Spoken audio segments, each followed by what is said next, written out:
നമസ്കാരം. ഇച്ഛാശക്തിയുള്ള ഒരു മുഖ്യമന്ത്രിയെ കണ്ടോളൂ. എന്തുകൊണ്ടാണ് പിണറായി വിജയനെ ക്യാപ്റ്റൻ എന്ന് വിളിക്കുന്നതെന്ന് ബോധ്യപ്പെടുന്നില്ല. ഇന്നലത്തെ ഒരൊറ്റ സംഭവം മാത്രം മതി. രക്ഷാദൗത്യം അവസാനിപ്പിച്ച് മടങ്ങുന്ന സന്ദർഭത്തിലാണ്, അതായത് അതിന് ഏതാനും മണിക്കൂറുകൾ മുമ്പാണ് ഇന്നലെ അത്യാധുനിക റഡാർ സംവിധാനത്തിന്റെ തിരച്ചിൽ ആരംഭിച്ചത്. ആ റഡാറിൽ ജീവന്റെ തുടുപ്പുണ്ടെന്ന സിഗ്നൽ കിട്ടിയതിനു ശേഷം അവർ അത് പാമ്പിന്റെയോ തവളയുടേതോ മറ്റേതെങ്കിലും ഉരക ജന്തുവിന്റേതാകാമെന്ന അനുമാനത്തിന്റെ അടിസ്ഥാനത്തിൽ രക്ഷാദൗത്യം മതിയാക്കി അവർ തിരിച്ചു പോകാൻ ഒരുങ്ങിയതാണ്. ഉടനടിയാണ് മുഖ്യമന്ത്രിയുടെ ഓഫീസിൽ നിന്ന് നിർദ്ദേശം വരുന്നത്.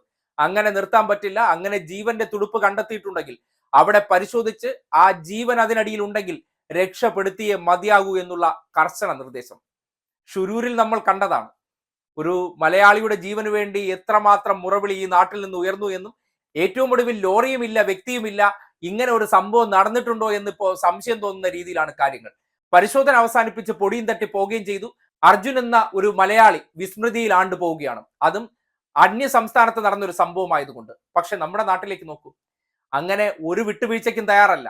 വൈകിട്ട് 6 മണിയായപ്പോൾ മഴയെന്ന് പറഞ്ഞ് അവർ രക്ഷാദൗത്യം അവസാനിപ്പിച്ച് നമ്മൾ കണ്ടതാണ്. ഇവിടെ പ്രതികൂല കാലാവസ്ഥ, വൈകിട്ടാകുമ്പോൾ കോടമഞ്ഞാണ്, അറിയാലോ, മലമുകളിലാണ്, വയനാട് പോലുള്ള പ്രദേശമാണ്. പ്രത്യേകിച്ച് ഓഗസ്റ്റ് സെപ്റ്റംബർ മാസങ്ങളിലേക്ക് കടക്കുന്നത് ഈ മൂടൽമഞ്ഞിന്റെ കാലമാണ്. ആ സന്ദർഭത്തിൽ അവിടുത്തെ ദൗത്യം വളരെ ദുഷ്കരമാണെങ്കിൽ പോലും അങ്ങനെ ഒരു ജീവന്റെ തുടുപ്പ് ആ മണ്ണിനടിയിൽ നിന്ന് ഒരു സിഗ്നലായി ലഭ്യമായിട്ടുണ്ടെങ്കിൽ അത് കണ്ടെത്തിയേ മതിയാകൂ എന്നുള്ള നിർദ്ദേശവും അതിനുവേണ്ടിയുള്ള സംവിധാനങ്ങൾ രാഖി രാമൻ അവിടെ ഒരുക്കി കൊടുക്കുകയാണ്. ജനറേറ്റർ, ഫ്ലഡ് ലൈറ്റ് ഉൾപ്പെടെയുള്ള സംവിധാനങ്ങളെല്ലാം ഒരുക്കി. ഒപ്പം ബോക്സ് ലൈറ്റ് എന്ന് പറഞ്ഞാൽ ഈ ട്യൂബ് പോലെ, അതായത് തുണിയുടെ ട്യൂബിനകത്ത് വലിയ പ്രകാശം ലഭിക്കുന്ന രീതിയിലുള്ള ബോക്സ് ലൈറ്റുകൾ വരെ അവിടെ അറേഞ്ച് ചെയ്ത് ആ പരിശോധനയ്ക്ക് വേണ്ട ഇടപെടൽ നടത്തി. മടങ്ങിപ്പോയവർ, അതായത് രക്ഷാദൗത്യം ഇന്നലത്തേത് അവസാനിപ്പിച്ച് 6:30-7 മണിയോടെ മടങ്ങിപ്പോയവരെ തിരിച്ചു വിളിച്ച്, NDRFനെയും ആർമി ഉൾപ്പെടെയുള്ളവരെ തിരിച്ചു വിളിച്ച് രക്ഷാദൗത്യത്തിന് വന്നവരെ മുഴുവൻ പേരെയും തിരിച്ചു കൊണ്ടുവന്ന് അവിടുത്തെ പരിശോധന പുനരാരംഭിക്കാൻ വേണ്ടിയുള്ള ഇച്ഛാശക്തി കാണിച്ചിട്ടുണ്ട്. അതല്ലേ നേതൃപാഠം? അതിന്റെ പേരല്ലേ ക്രൈസിസ് മാനേജ്മെന്റ് എന്ന് പറഞ്ഞാൽ? അതുകൊണ്ടാണ് ഈ നാട്ടിലെ മുഖ്യമന്ത്രിയെ കുറിച്ച് ചില വിടുവായന്മാരെ മാറ്റി നിർത്തിയതിനു ശേഷം കപ്പാസിറ്റി ഉണ്ട്, ഇച്ഛാശക്തി ഉണ്ട്.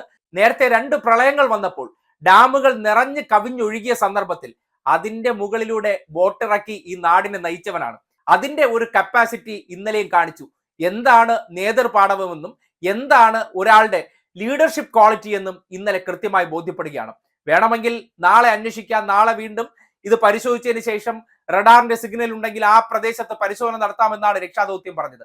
പക്ഷെ അത് പറ്റില്ല.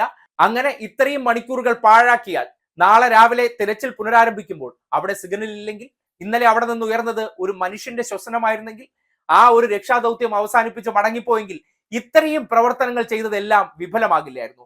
എന്തെല്ലാം പഴികൾ ഉയർന്നേനെ. അത് പാടില്ല.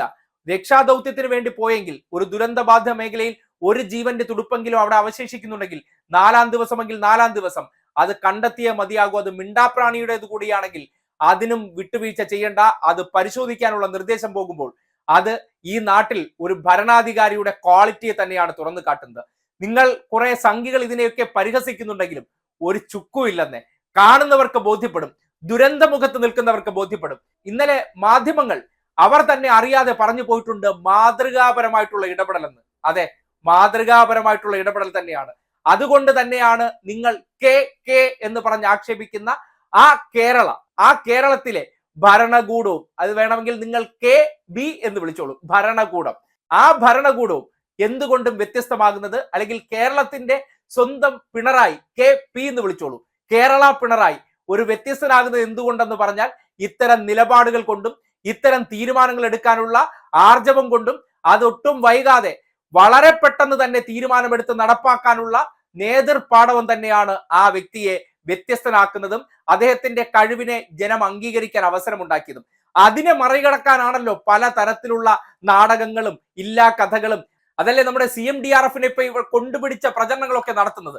അതിനൊക്കെ പണികളൊക്കെ പലതും തയ്യാറായിട്ടുണ്ട്, നടത്തിയവരൊക്കെ കണ്ടെത്തുന്നുണ്ട്. ഒരുങ്ങിയിരുന്നോളൂ എന്ന് മാത്രമേ പറയാനുള്ളൂ. എന്തായാലും ഇങ്ങനെ ഒന്നും ചിലർ സംഘടിച്ചു നിന്ന് പ്രവർത്തിച്ചു എന്ന് കരുതിക്കൊണ്ട് ഈ നാടിന്റെ ഒരു സംവിധാനത്തെ നിങ്ങൾക്ക് ഒന്ന് ജസ്റ്റ് ഒന്ന് ചലിപ്പിക്കാൻ പോലും പറ്റില്ല. കാര്യം അത്രമാത്രം ചില കാര്യങ്ങളിൽ പാറ പോലെ ഉറച്ച തീരുമാനങ്ങളാണ്. നിങ്ങൾ ഒരു സൈഡിൽ കുരച്ചു എന്ന് കരുതിക്കൊണ്ട് ആ കുരയിൽ ഒരു ഓരിയിടലായി കണ്ടുകൊണ്ട് എടുത്ത തീരുമാനങ്ങളും അല്ലെങ്കിൽ എന്താണോ മുന്നിലുള്ള പ്രതിബന്ധം അത് മറികടക്കാൻ വേണ്ടിയുള്ള ഏത് തരത്തിലേക്കും പോകാൻ ശേഷിയുള്ള ഒരു നേതാവാണ് പിണറായി എന്ന് വീണ്ടും ഇന്നലെ തെളിയിച്ച മുഹൂർത്തമാണ് കടന്നുപോയതെന്ന് നിസ്സംശയം പറയാം.